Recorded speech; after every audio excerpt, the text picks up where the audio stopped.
Salut à tous, Romain pour le clan des croustillants. Aujourd'hui, on va faire suite à la recette de la pâte feuilletée et on enchaîne avec la recette de la galette des rois. On est en plein dans la période. Moi, j'utilise une recette à base de frangipane, mais une version de crème d'amande un petit peu modifiée. Donc, on va voir ça. On passe tout de suite aux ingrédients. Donc, pour notre crème d'amande, il nous faudra aussi une partie de crème pâtissière. Alors là, on va revoir la recette de la crème pâtissière. Vous pouvez quand même la trouver ici. Donc, il va nous falloir 50 centilitres de lait. Je vais utiliser 60 g de farine. Il va me falloir 120 g de sucre semoule. Je vais utiliser 4 jaunes d'œufs, une gousse de vanille fondue et une petite noix de beurre pour lisser la crème pâtissière à la fin. Voilà, on y va. Donc là, dans un premier temps, je vais mettre à chauffer mon lait. Voilà. Je vais tout de suite y incorporer ma gousse de vanille.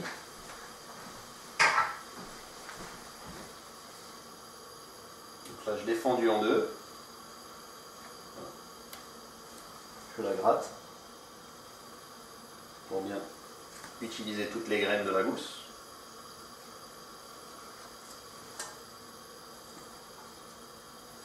Voilà.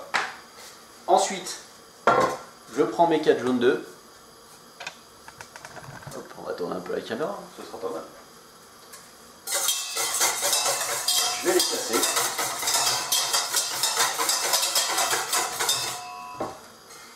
Et là, ce que je vais faire, c'est que je vais y ajouter mon sucre. Et là, je vais blanchir mes jaunes.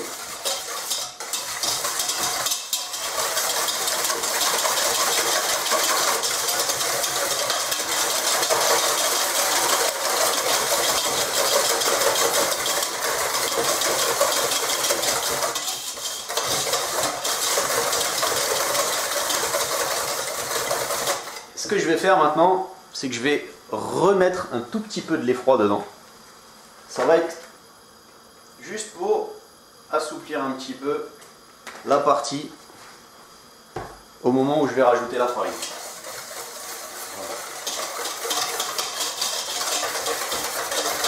Voilà. Là, je suis sur du lait froid. Et là maintenant, je vais rajouter mes 60 g de farine tamisée. Là, j'y vais doucement.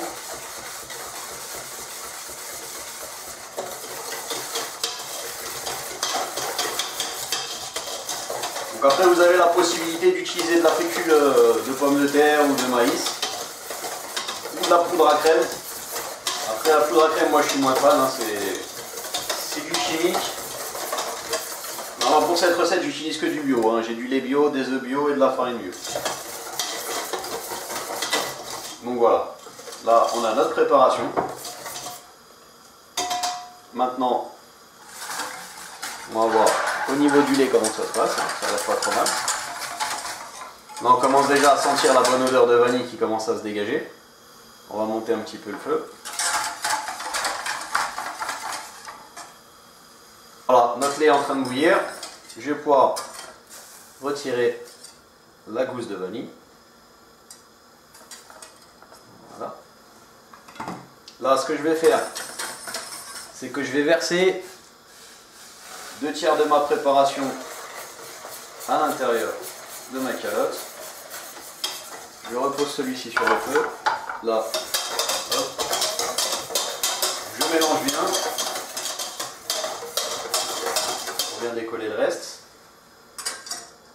Et là, je vais en profiter pour remettre la dernière partie de mon lait que je vais passer, ce qui va éviter toutes les petites impuretés, et je vais refaire la même chose pour le reste de la masse. Voilà. Ça va enlever toutes les petites impuretés de la vanille et des œufs, ce qui va nous donner une jolie crème pâtissière. Voilà.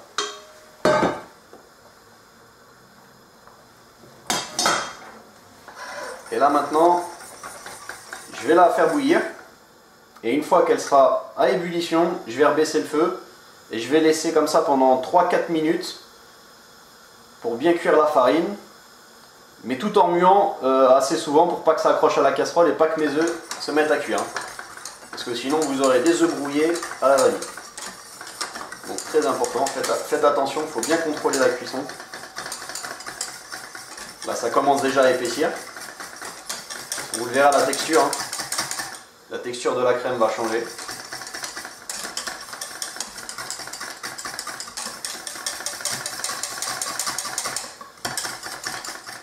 Voilà, mes 3 minutes sont terminées maintenant. Comme vous pouvez le voir, la texture de ma crème pâtissière est excellente. Et maintenant ce que je vais faire vraiment pour la rendre lisse, parce que au moment où elle va bloquer au froid, elle va devenir beaucoup plus compacte. Et la toute petite astuce, hein, c'est pas compliqué, c'est de rajouter juste un tout petit peu de beurre dedans, pas trop en mettre. Du coup ça va lisser la crème, hop là. Ça va la rendre plus soyeuse, ça sera plus intéressant à travailler. Et puis, tout simplement parce que le beurre c'est bon aussi.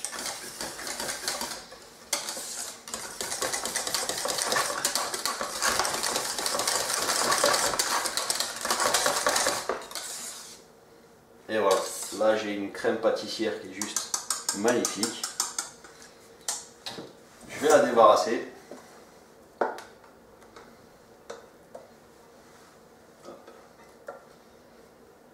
Voilà. Et très important, tout de suite, alors vous avez deux choix, soit vous la tamponnez avec du beurre, ou soit vous faites comme moi, vous utilisez les nouveaux objets maintenant. On va s'en occuper. Et on va la mettre au contact, avec un film directement au contact de la crème. Ce qui va permettre d'éviter qu'elle croûte. Du coup, on aura une crème qui est un peu plus jolie. Et voilà. Maintenant, il n'y a plus qu'à la disposer au frigo pour la laisser refroidir. On passe à la crème d'amande. Donc pour cette recette, on aura besoin tout d'abord, première chose, la pâte feuilletée. Donc là, j'ai 1 kg de pâte feuilletée. Vous pourrez retrouver la recette juste ici. Ensuite, j'aurai besoin d'un mélange d'amandes en poudre complète. Donc il me faudra 100 g d'amandes en poudre. Et j'utilise un mélange que j'ai fait moi-même aussi d'amandes et de noisettes. Donc là, il m'en faudra 80 g et je les ai légèrement fait torréfier. Voilà. Ensuite, j'aurai besoin de 160 g de sucre glace. Il me faudra 80 g de crème pâtissière, 160 g de beurre pommade, 80 g d'œufs et 100 g de blanc d'œuf. Il me faudra aussi une petite pincée de fleur de sel de Camargue, parce que c'est beau la Camargue. Et en alcool, j'ai mis un mélange de donc là j'ai 40 g. 40 g, et j'ai mis à moitié en fait. J'ai moitié de rhum. Et l'autre moitié, c'est un alcool qu'on appelle la Licorne Black, qui est une bière très savoureuse. Et c'est ça qui va donner un petit goût un peu spécial et sucré et épicé à notre crème d'amande. Voilà, on passe à la réalisation. Donc pour la réalisation, c'est pas très compliqué sur ce coup-ci.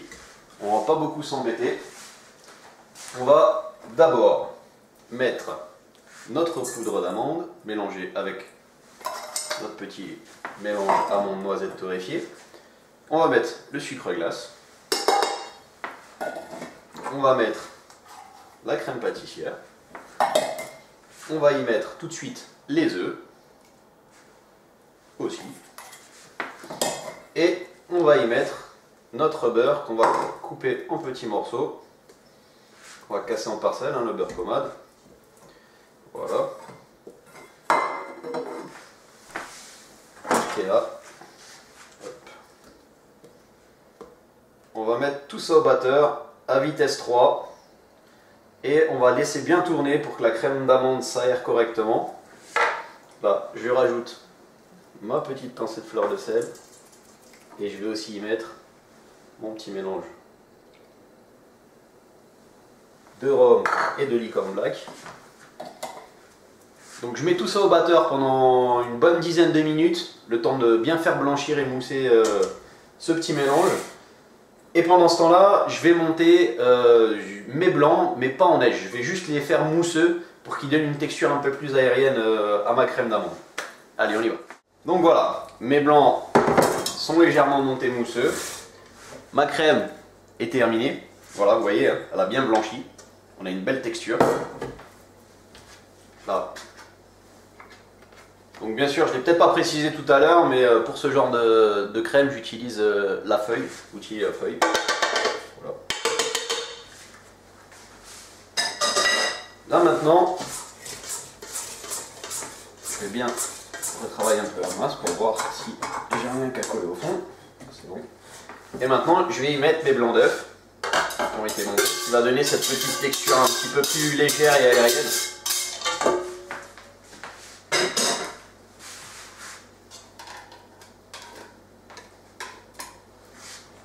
Donc là, on va travailler comme ceci. Hein. C'est pas très important si on casse un peu la structure du blanc, c'est vraiment pour déjà apporter le coagulant du blanc d'œuf. Et ensuite derrière, vraiment aérer un petit peu la pâte. Voilà. Là on a un résultat qui est bien lisse, on a une belle pâte, qui est bien parfumée. Là on sent bien la menthe torréfiée, les noisettes.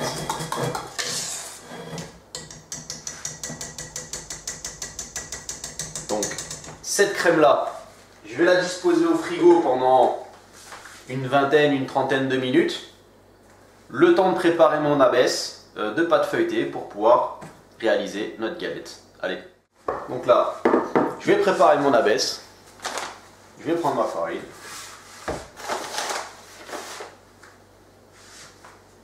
Là, je fleure mon plan de travail. Je n'hésite pas parce que là, je vais faire une belle abaisse. Voilà.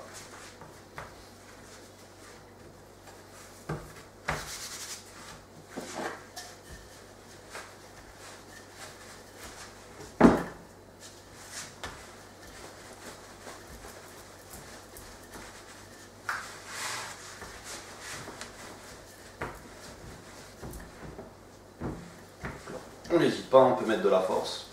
Alors si vraiment vous voulez que votre pâte feuilletée ne soit pas trop résistante, ce que vous pouvez faire éventuellement, c'est la sortir une vingtaine ou une trentaine de minutes à l'avance pour que le beurre qui est à l'intérieur de la pâte puisse reprendre la température et la pâte sera beaucoup plus simple à travailler.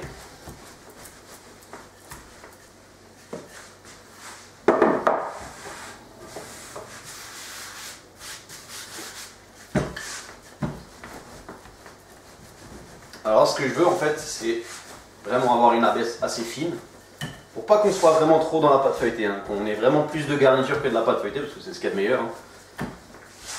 Donc du coup je vais faire une abaisse assez fine, et le principe c'est d'avoir deux disques différents qui vont nous permettre justement de faire le premier disque où on posera la garniture, et le deuxième où on posera justement pour recouvrir et refermer la galette. Donc là, je regarde si c'est bien régulier.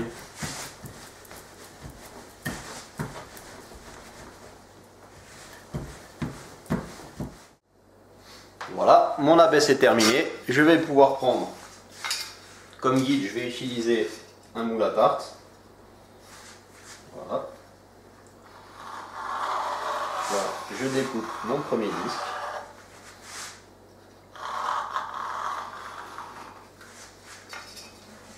Et par opposition, je vais découper le deuxième.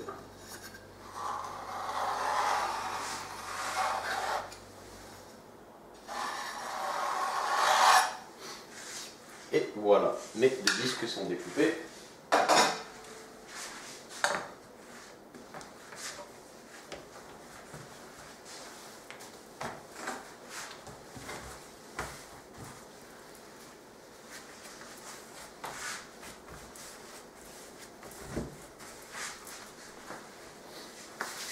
Donc là, j'ai préparé une plaque de cuisson que j'ai juste légèrement farinée.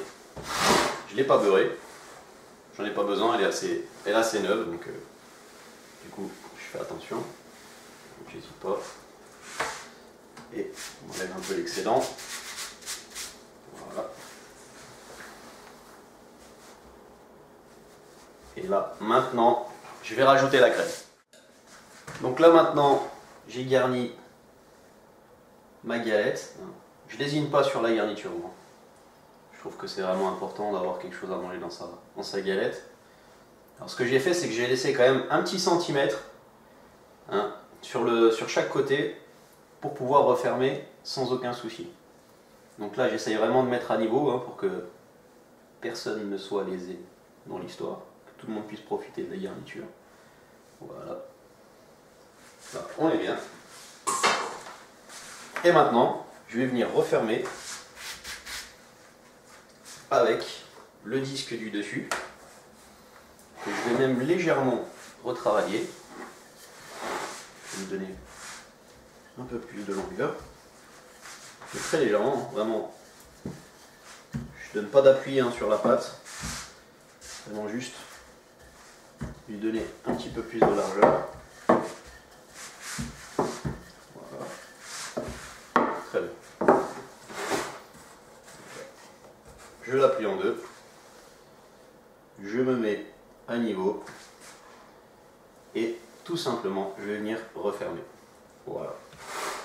Et là, ce que je vais faire, c'est que je vais légèrement appuyer sur les côtés pour donner une forme et pour sceller aussi la crème à l'intérieur.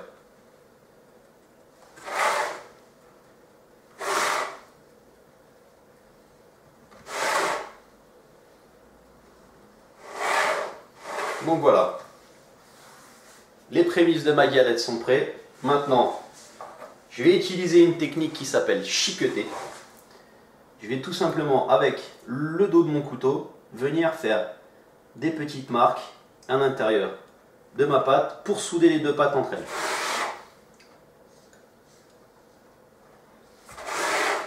Voilà, donc après, on peut donner des effets un peu jolis. C'est un peu au goût de chacun. Donc là, on y va. N'ayons pas peur.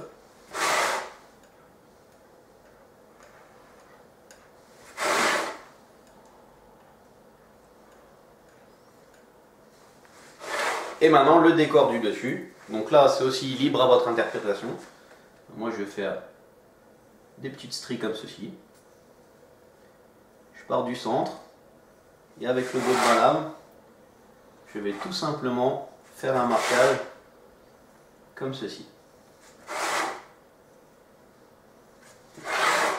Donc entre temps j'ai préparé mon four à 180 degrés.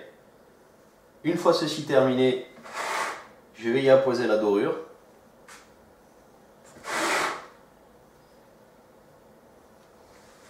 Et voilà. Notre décoration. Maintenant, on va attaquer la dorure. On la met au four à 180 degrés pendant 20 à 30 minutes. Ça dépend de votre four. Après, c'est vraiment en fonction du four de chacun. Alors, pour la dorure, j'utilise du jaune d'œuf. Et moi, je le mélange avec... Je vais le diluer légèrement avec un peu de lait. Alors très important quand on fait une dorure sur de la pâte feuilletée, c'est de ne pas faire déborder la dorure sur les côtés de la pâte feuilletée, ce qui va bloquer son montage en fait. Donc là, j'y vais vraiment par petits coups. On fait attention aux excédents, aux coulures. Si vous voyez qu'il y en a un peu trop sur un endroit et que ça commence à couler, n'hésitez pas à rattraper tout de suite, ça évitera que votre galette ne monte pas et qu'elle soit pas aussi jolie qu'elle devrait être.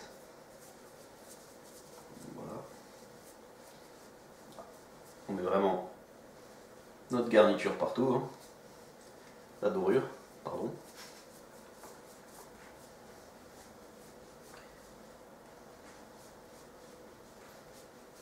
Une belle dorure, n'hésitons pas. Et là je vais y aller tout doucement sur le bord du chiquetage, pas faire déborder. Voilà.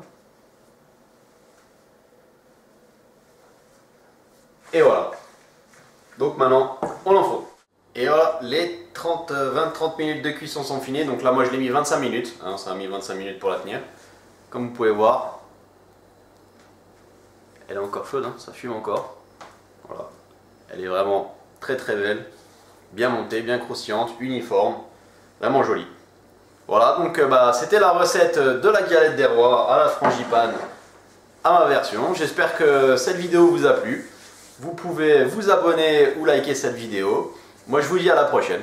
Allez, ciao!